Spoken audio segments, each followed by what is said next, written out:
This is a Kirkendall Barrett presentation.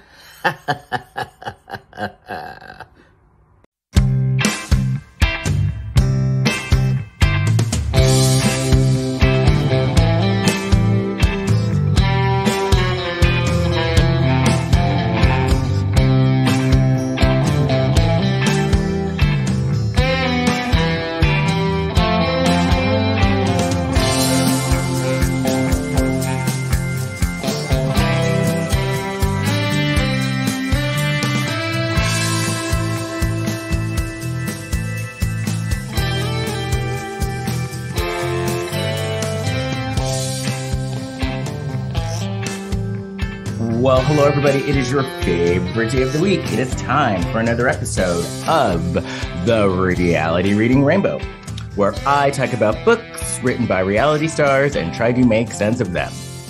I am your host, Les Kirkendall Barrett, and I, first of all, need to apologize because I've been running around trying to get ready for this trip to Ireland. I'm taking my show, The Real Black Swan, Confessions of America's First Black Drag Queen, on tour to Ireland. And I leave in 2 days. So I have been running around trying to get organized. And because of this, I have neglected my podcaster duties. So first and foremost, I apologize. Secondly, if you are new to this podcast, welcome. We have fun here, or I have fun here, actually. And so I am still talking about Margaret Josephs' book, Tuna Fish Dreams on a Caviar Budget. I think I actually got the title right this time. It seems like almost every podcast I fuck the title up, because in my head, it's always, the title is Champagne Wishes and Caviar Dreams. Remember, if you were old enough to remember Lifestyles of the Rich and Famous with Robin Leach, that was his tag, that was his catchphrase, Champagne Wishes and Caviar Dreams. So it's always been stuck in my head, but it's Caviar Dreams on a Tuna Fish Budget by Margaret Josephs from the Real Housewives of New Jersey. And actually, I think this week the New Jersey reunion begins. So I'll talk about that in the after show, because not only do you have this show, I also have an after show where I get a little more dishy and a little more gossipy. And if you want to listen to the after show and check the after show out, just go to Patreon. Now, we have a very wide range of giving for Patreon, very wide, because I understand that, not everybody has money to give to Patreon right now. Not everybody at all. So you know what? If you could throw a couple of bucks to Patreon, that's fabulous. If not, your presence is my present. So just keep listening to the show. And by the way, Patreon listeners, I've heard you.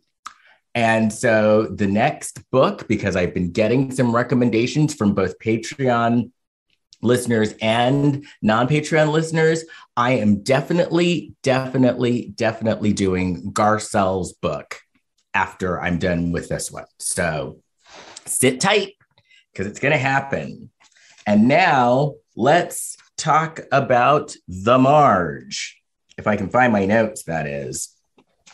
One of the things that, I love doing a podcast about books, but one of the things that kind of sucks sometimes is you actually have to read the book, which I've been reading the book, but it's been kind of slowing me down, But here it is. Okay, so we are talking about Margaret's book, and we're going to talk about chapters 4 and 5. So we are now in Margaret's senior year of college. And she met this rugby player named Luca. And Margaret says that she had a thing for older men. So she had a thing for Luca. Luca turned out to be a dick, though. like a complete asshole. But she ended up getting to engage to Luca after a year of dating. And at the time, she said that part of the reason why she did it was because basically at this point, she was like Marge Sr. was like the kid and Margaret was like the parent. And so she said part of her thinking was the fact that if she got married, then she would be less responsible for Marge Sr.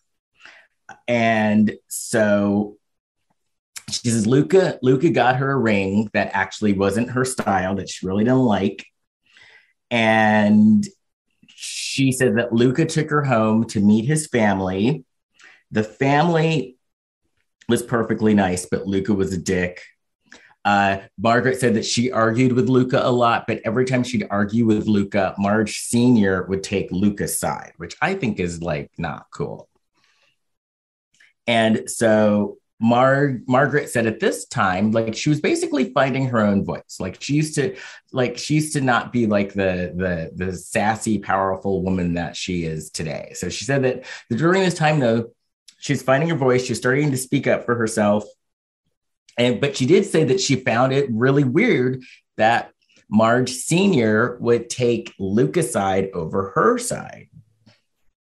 And she says that it was basically a generational thing, which, you know, I'm not a woman, so I don't know. But any of my female readers out there, does this sound right? Please let me know.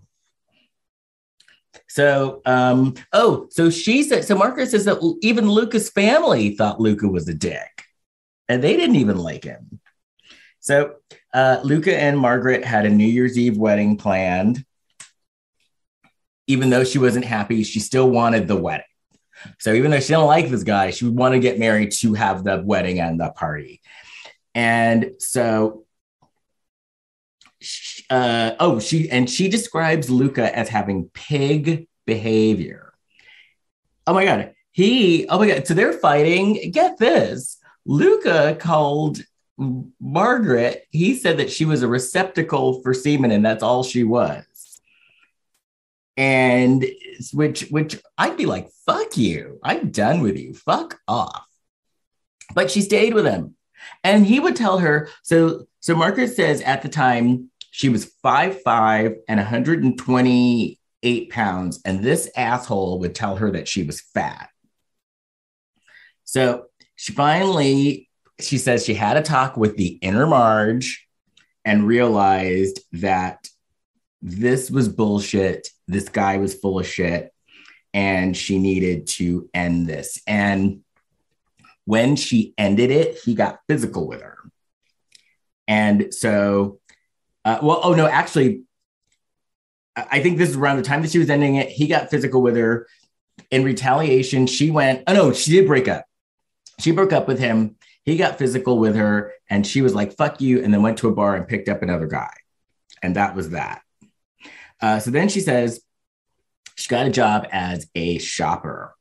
And she really loved her boss, Vicky. She said Vicky was a very good mentor.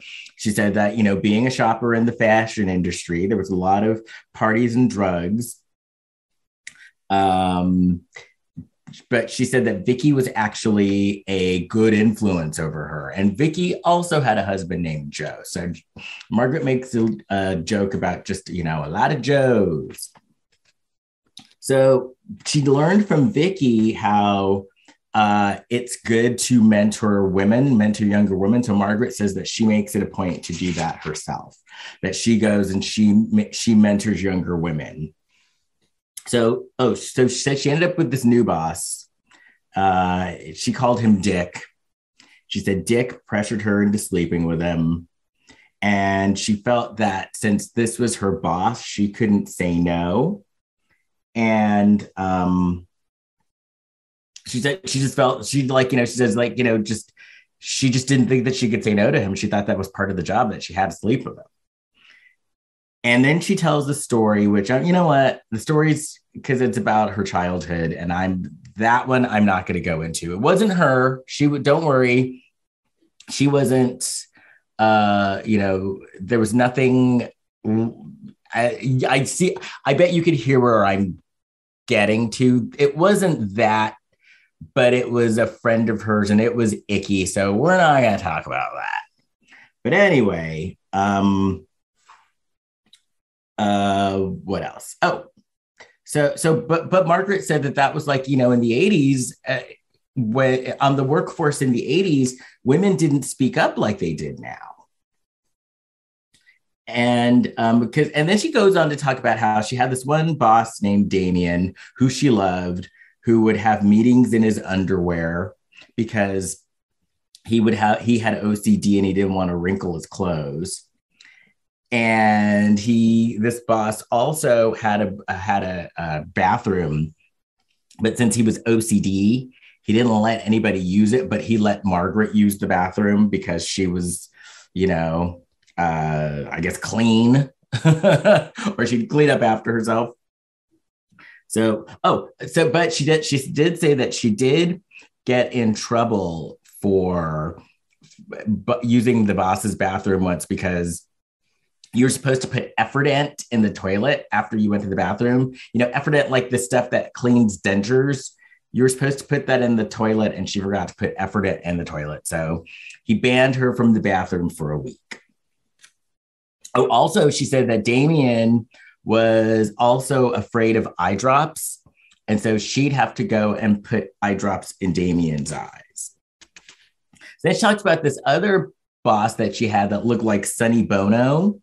And she said this boss he had two families. He had a wife at home with a family, and then one of the employees, he got her pregnant, and so he would bounce between the two families. Actually, there was he would bounce between the two families. And then she said Thursday night that, the men would have hookers. They'd have dinner and Russian hookers. And at the end of the chapter, Margaret gives a little antidote. And at the end of this chapter, her antidote was the only way to break the cycle of abuse is to speak up. And so, she did learn to speak up. So in the next chapter, Margaret meets Jan. So she said at the time that she met Jan, she was actually dating this guy named Harrison. And he was a hot lawyer, or he was going to law school. He was hot, but she left this lawyer for Jan, who was a middle-aged man with 3 kids. So the way that she met Jan was Jan came to the office to meet Vicky. And like I said, Jan was 20 years older than she was. And Jan asked her out for dinner. She went to dinner, but she was turned off by Jan because at the end of the dinner, she didn't finish her food. And Jan asked her if she wanted to take a doggy bag home. And Marge just thought this was awful. But she ended up falling for Jan. So she broke up with the boyfriend for Jan. She went down to Tulane because the boyfriend was going to Tulane in New Orleans. She went down to New Orleans, broke up with the guy. The guy begged her not to leave him. So she came back to New Jersey and had 2 boyfriends for a while. And Margaret was saying that she was attracted to Jan because she needed stability. She also said around this time, Marge Sr. was diagnosed with bipolar, which makes a lot of sense and explains a lot of things. And so Margaret said that she spent a lot of time helping Marge Sr. get back on her feet. And she says, even though Marge Sr. was a horrible mother, Marge Sr. is an amazing grandmother. And Marge at this time was starting to learn that she couldn't rely on anybody for her happiness. She had to rely on herself. So Jan had custody of his kids.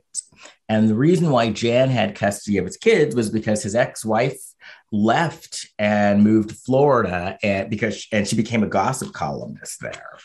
And so Jan had custody of the kids. And so the kids initially didn't like Marge, but they warmed up. And so Margaret ended up relocating to New Jersey to move in with Jan. And And then here she points out that Jan is only 1 year younger than Marge Sr. Marge Sr. and Jan didn't get along in the beginning. Jan also told Margaret that he didn't want any more kids. And Margaret said that she laid down the law and she said, either we're having a kid or I'm leaving. And also, if you don't marry me, I'm leaving as well. And she got married and they had a kid. So, hey, it worked. But she said Jan was ultra controlling. Like, for example, Margaret wasn't allowed to pick out her own car. Every 3 years, Jan would buy her a new white Lexus. And that's just what she had to drive, period. She said that she and Jan never discussed finances. Margaret wanted a huge wedding, and Jan made Margaret pay for the wedding. Margaret had to pay for the entire wedding by herself. And, Margaret says that at her wedding, she didn't wear white because she says her friend Vicky told her that if you would wear white, you'd look like Ava Perón. Margaret says that she invited a bunch of her exes to the wedding and her exes showed up. Oh, how nice. You know what, though? I got married and I invited my ex to my wedding and he showed up. He did. So, hey, it happened. So I can't judge Marge for this because I did it myself. For the honeymoon, she says they went to Anguilla. And the big deal about that was that Jan Jackson was in the room next door. She says that Jan didn't have a good time at their honeymoon because he thought their honeymoon was too relaxing. And also the honeymoon happened over Thanksgiving. And so he got mad that the hotel served turkey because he says that they should have served seafood. And Jan sounds like an absolute piece of work. And I'm done with talking about chapters 4 and 5. So if you want to join me and the after show, just pop on over to Patreon. And if not, if this is your last stop, then hey, I will see you next week. I'm going to pre-tape a bunch of episodes because, like I said, I am leaving for Ireland in a couple of days. And I want to make sure that I have some episodes in the can so I don't miss another week. But what I'm going to do is the Patreon episodes will be live from Ireland, where I will be doing my show. Oh, hey, if you know anybody in Ireland, send them to the Dublin International Gay Theatre Festival to check out my show, The Real Black Swan, Confessions of America's First Black Drag Queen. It's a true story about a man named William Dorsey Swan, a man who was a former slave who became the queen of drag in Washington, D.C. in the late 1800s. So if you know any Irish people, send them. And what else? I have another podcast too. I have a podcast called A Lifetime of Hallmark, where my co-hosts and I talk about movies on both Lifetime and the Hallmark Channel and try to make sense of them. I'm always open to book suggestions. You know, a lot of people have been suggesting Garcelle's book, and I listen because the next book is going to be Garcelle's book. So please, if you have any book recommendations or if you want to say hi, you can go to the Facebook page, The Reality Reading Rainbow, or you can follow me on Instagram at The Reality Reading Rainbow, or you can send me an email at therealityreadingrainbow@gmail.com. And I believe that's it. So until next time, keep reading. Bye.